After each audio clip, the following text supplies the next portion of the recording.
ដោយសារមនុស្សជឿព្រះខ្លាំងពេកបានព្រះអង្គថាមេត្តាបិតាយើងនឹងជាព្រះតែកាលណាធ្វើបុណ្យជាមួយមេត្តាបិតានឹងបានបុណ្យស្មើធ្វើជាមួយព្រះដោយស្ត្រីម្នាក់យកជ័យទៅថ្វាយព្រះព្រះអង្គថានាងថ្វាយព្រះឲ្យផ្ទះហើយនៅនាងថាទេផ្ទះខ្ញុំព្រះអង្គគ្មានព្រះទេព្រះពុទ្ធថាមានព្រះនៅផ្ទះនឹងទៅមើលយកជ័យត្រឡប់មកវិញដើររកព្រះវាមិនឃើញសោះយួរចោះយួរឡើងយួរចោះយួរឡើងវែកមើលកលៀតស្បោងកលៀតចង្រុកចុះព្រះនៅណាមិនក៏មិនឃើញវែកចោះវែកឡើងយួរចោះយួរឡើងជែកទៅទុនកល្បេះនិយាយពីយាយម្ដាយគាត់ឃើញជែកនឹងអង្គុយសម្លឹងមើលអីជែកល្អណាស់ណោះមើលទៅតំណងឆ្ងាញ់គេយកទៅណាចេះយួរចោះយួរឡើងគាត់តាមមើលឃើញឃ្លានតែមិនហ៊ានសុំគេមិនដឹងគេយកទៅឯណាសម្លឹងចោះឡើងប្រហែលជែកនឹងវាអៀនយ៉ាងបាក់កធ្លាក់មួយគាត់នឹកថាមួយនឹងតំណងបានអញនៅស្ងៀមជាងទំនេរហាមាត់សុំគេលោកបានកូនអាមួយនឹងឲ្យម៉ែមកអានឹងវាធ្លាក់ឲ្យម៉ែឯងយកទៅនេះបានផ្លែតអញថាបានអញបានមែនបកខ្វោកដាក់ផ្លុកឆ្ងាញ់មាត់ផ្អែមឲ្យក៏អូពេញមាត់ប៉ុន្តែវាទាស់បានតែមួយយំណាបើបានពី3ទៀតអីអស់យ៉ាងឥឡូវយកចេកនឹងត្រឡប់ទៅវិញយកទៅថ្វាយព្រះអង្គសួរមកសាទៀតថានាង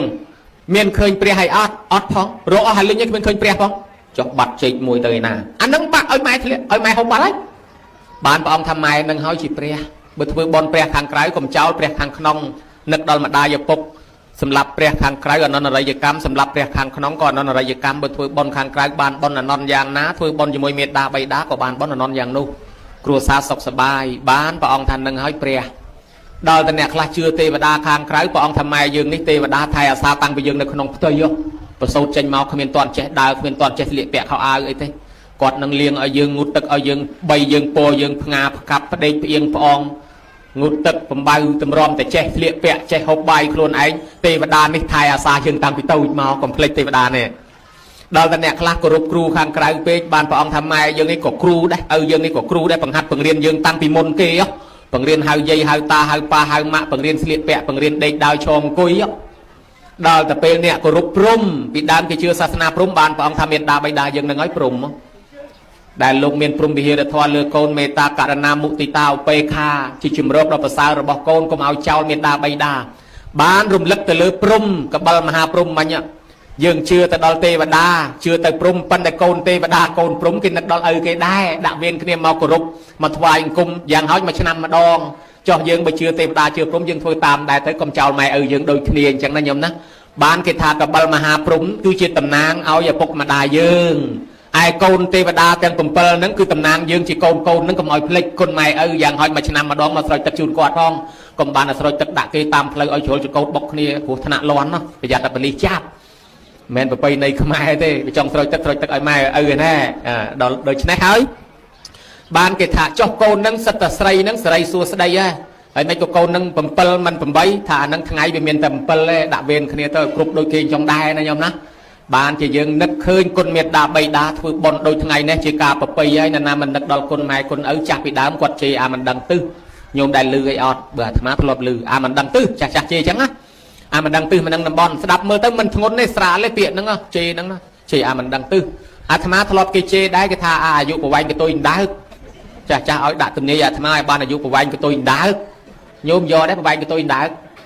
អាត្មាយកហើយព្រោះអណ្ដើកវាមានអាយុ300ឆ្នាំ208និង209ឬ300ឆ្នាំបើមិនបានអាក្បាលទេយកអាកតុយវានឹងមក89នោះក៏បានដែរកតុយអណ្ដើក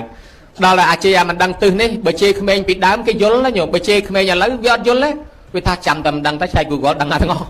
លេចកើតជើងត្បូងវាចេះជើងចាស់ទៀតទៅវាចេះឆែក Google តាមពិតមិនមែនអញ្ចឹងទេរឿងនេះនៅក្នុងសកលកៈសូត្រមកពីឪពុកម្ដាយស្លាប់ទៅហើយកូនចៅអត់យល់អត់ចេះធ្វើបន់ឲ្យដូចពេលហ្នឹងបានព្រះអង្គកំភ្លឺនោះ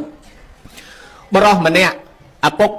ផ្ដាំកូនគេជឿព្រំផងគេថាកូនហើយអត់ពីឪពុកទៅកូនឯងថ្វាយអង្គមទិសទាំង6កុំឲ្យដាច់ណាកូនបាទពុកចាំកូនថ្វាយអង្គមទិសទាំង6តាមបណ្ដាំឪពុកមិនយូរប្រហែលឪពុកស្លាប់ទៅកូនចៅអត់បានធ្វើបន់ឲ្យដូចញោមអញ្ចឹងទេទៅថ្វាយអង្គមមែនថ្វាយក្នុងភូមិខ្លាចគេឃើញគេសួរច្រើនទៅថ្វាយក្រៅភូមិព្រលឹមឡើងទៅថ្វាយអង្គម6ទិសពីលិចពីកើតពីជើងពីត្បូងចំទឹកចំតងត្រូវទឹកសើមបែកញើទៅទឹកជោកមុខទៅទឹកជោកក្បាលរាល់ថ្ងៃហើយថ្ងៃរះខ្ពស់ត្រឡប់មកផ្ទះវិញទៅតែថ្វាយអង្គមត្រង់ខ្មោចឪពុកខ្មោចម្ដាយអត់បាយអត់ទឹកអត់ខ្វល់ដឹងតែថ្វាយអង្គមប្រពុតថ្ងៃមួយព្រះអង្គយាងមកបិណ្ឌបាតពេលព្រឹកព្រះអង្គសួរថាមនាលមាននប់ណែឯងមានមុខមានសក់ទៅទឹកជោកតើណែឯងកំពុងតែធ្វើអី ខ្ញុំព្រះអង្គគោរពរាប់អានពីឪពុកផ្ដាំឲ្យថ្វាយអង្គមទិសទាំង6ឥឡូវគាត់ស្លាប់បាត់ហើយមកថ្វាយអង្គមទិសទាំង6តាមឪពុកប្រពុតថាខុសហើយមិនមែនចង់ទេយល់ច្រឡំបាត់ឪពុកផ្ដាំចេះទេអត់ពីឪពុកទៅបើកូនកាន់ធម៌6យ៉ាងបានខ្មោចឪពុកដូចអត់ស្លាប់ទេដូចនៅថែកូនរហូតកូននឹងសុខសប្បាយហើយបើកូនកាន់ធម៌6នោះមិនបានទេឪពុកស្លាប់ទៅអានឹងដូចអភ័ព្វហើយបាត់អត់មានឪពុកទៀតទេធម៌ទាំង6យ៉ាងហ្នឹងឪពុកផ្ដាំថាកុំឲ្យកូននឹងសែបគប់បាបប្រមិតស្រីស្រាលបែងពីលាភ្នាល់គ្នាដើរលេងហួសពេលវេលានឹងសែបគប់បាបប្រមិតធម៌6នេះបើវាចាអា6នឹងបានទ្រព្យសម្បត្តិកៃអកគង់វងដូចឪពុកនៅតែថែអាសាអញ្ចឹងហើយបើទៅប្រព្រឹត្តខុសហើយទៅដើរលេងហួសពេលវេលាលបែងស្រីស្រាជាដើមព្រះអង្គក៏សម្ដែងទោសឲ្យស្ដាប់6យ៉ាងដូចជាដើរពេលយប់ទៅជន់ដានជើងចោលទៅចោតច្រឡំថាចោលទៅបកកគ្រោះថ្នាក់ចរាចរណ៍ឥឡូវស្លាប់ពេលយប់ច្រើនជាងពេលថ្ងៃឆ្លោះទាស់វាយគ្នាក៏ពេលយប់ច្រើនជាងពេលថ្ងៃដែរបើដូច្នេះបើកុំដើរយប់កាត់បន្ថយហានិភ័យច្រើនខំជន់ក្អែបក៏ជន់ពេលយប់ខ្លាណែជន់មេរោគជន់អីឆ្លងមកក៏ច្រើនពេលយប់ជន់ពេលគេក៏ជន់ពេលយប់ដែរ